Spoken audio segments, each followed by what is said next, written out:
You are welcome. এসএসসির TET pass শিক্ষকরা যারা সার্টিফিকেট পাননি তাদের কিন্তু সার্টিফিকেট দেওয়ার প্রক্রিয়া শুরু করলো এসএসসি। তাই যারা সমস্যায় পড়ছেন এদের জন্য কিন্তু টেট সার্টিফিকেট দেওয়া হবে, এই নিয়ে একটু বিস্তারিত আলোচনা করছি।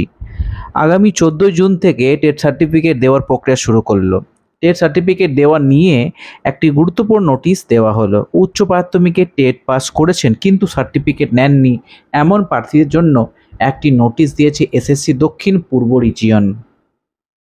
কলকাতা হাইকোর্টের নির্দেশে কর্মরত সব শিক্ষকদের নিয়োগে সংক্রান্ত নথিপত্র ডিজিটালাইজড করার কাজ চলছে রাজ্যে।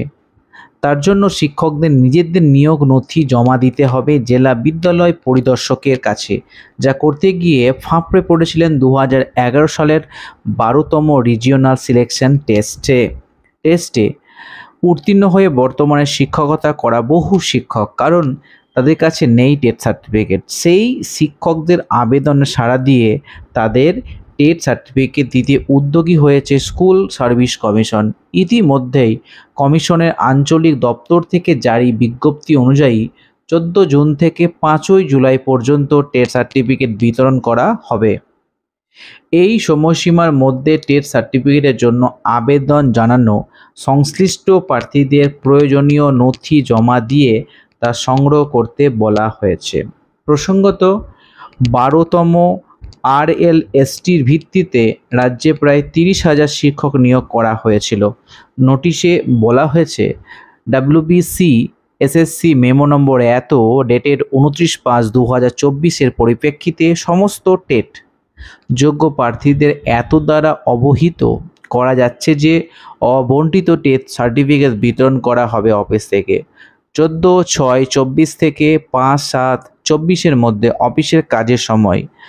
তদনুসারে সংশ্লিষ্ট আবেদনকারীদের তাদের প্রাসঙ্গিক নথি জমা দিয়ে তাদের টেট সার্টিফিকেট সংগ্রহ করার জন্য জানানো হচ্ছে।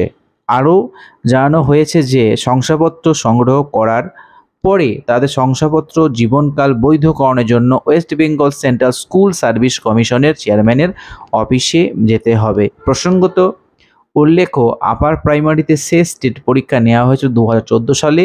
তার আগে 2011 সালে নেওয়া হয়েছিল নিয়োগ পরীক্ষা। তাই আজকের মতো এইটুকুই। তাই যারা 2014 টেট পাস করে রয়েছেন এবং চাকরি করছেন বা যারা চাকরি করছেন না, তারা কিন্তু অবশ্যই এই নির্দিষ্ট সময়ের মধ্যে কিন্তু টেট পাস সার্টিফিকেট অবশ্যই তুলে নেবেন।